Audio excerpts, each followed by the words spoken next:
సంధ్యా theatre తొక్కిసలాట కేసులో నేడు నాంపల్లి కోర్టులో కీలక విచారణ జరగనుంది. కేసుకు సంబంధించి కమిటల్ బాండ్ ప్రక్రియ నేపథ్యంలో నిందితులందరూ కోర్టుకు హాజరు కావాలని న్యాయస్థానం ఇప్పటికే ఆదేశాలు జారీ చేసింది.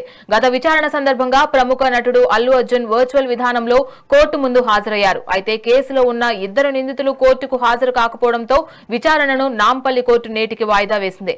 ఈ కేసులో మొత్తం 23 మంది నిందితులు ఉన్నారు. వారందరూ కూడా కోర్టుకు హాజరైన తరువాతే తదుపరి విచారణ ప్రక్రియను కొనసాగించాలని న్యాయస్థానం స్పష్టం చేసింది. దీంతో నేటి విచారణకు ప్రాధాన్యత ఏర్పడింది. ప్రస్తుతం అల్లు అర్జున్ చూసుకున్నట్లయితే ముంబైలోనే ఉన్నారు. ఈ నేపథ్యంలో అల్లు అర్జున్ ప్రత్యక్షంగా కాకుండా వర్చువల్ విధానంలోనే హాజరయ్యే అవకాశం ఎక్కువగా కనిపిస్తుంది.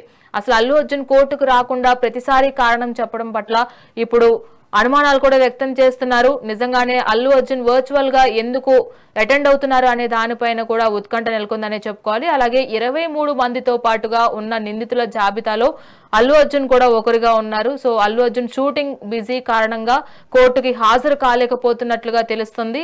దీంతో పాటు మిగిలిన ఇద్దరు కూడా లాస్ట్ టైం అటెండ్ కాకపోవడంతో ఈ రోజు ఈ విచారణ అనేది ప్రాధాన్యత సంతరించుకుందనే చెప్పాలి.